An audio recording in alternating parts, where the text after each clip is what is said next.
Hey, it's Miss Mocha. Welcome back to my spiritual therapy.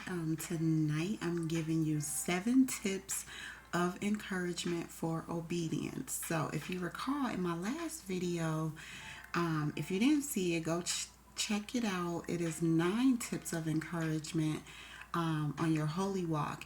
And so tonight we have 7 tips of encouragement for obedience.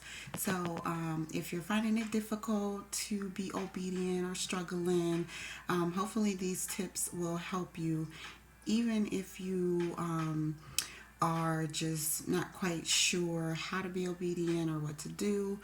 These tips will help you get started. So, okay, I got these, and I'm not going to read the Bible verses tonight. I usually do, but it's kind of a lot. So, you can check them out there in Deuteronomy Chapter 4, verses 1 through 16. And that's where I got the 7 tips from. Okay, so I will get started. Tip number 1 is to listen to these laws and to do them.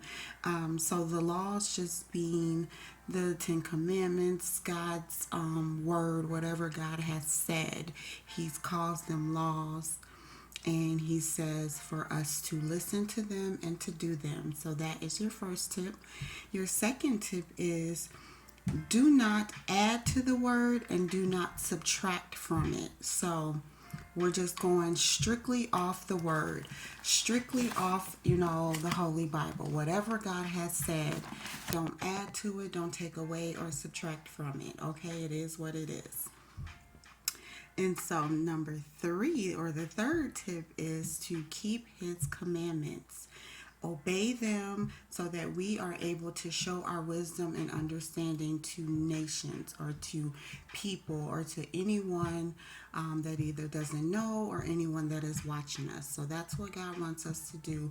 Listen to his laws, do them, don't add to them or don't subtract from them, but keep them, obey them so that we can show that we are wise and that we understand him and we're doing what he wants us to do to teach and show other people. So that's your third tip. Your fourth tip is to watch what you're doing and watch over yourselves carefully so that you are not making mistakes. If you do, well, no one's perfect. You are going to make mistakes. But as long as you're watching over yourself carefully and watching what you're doing, you will correct those mistakes and you'll walk in the way of God. Okay? So that's your fourth tip. Fifth tip is to not forget what you've seen God do for you.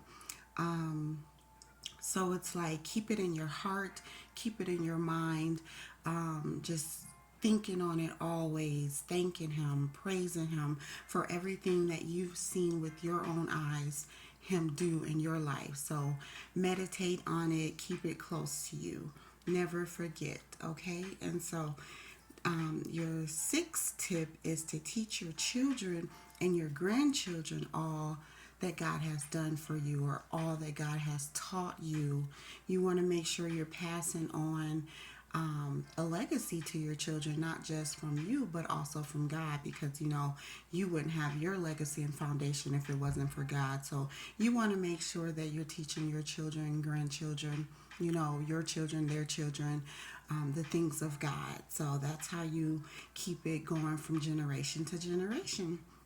And the last tip, your seventh tip, is to do not corrupt yourselves. So keep yourselves holy, keep yourselves pure, keep yourselves free from the wickedness of the world. Don't be corrupted into doing things that are not of God.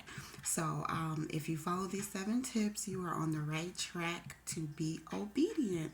So this is your encouragement for tonight. I hope this helps you. And always, thanks for listening.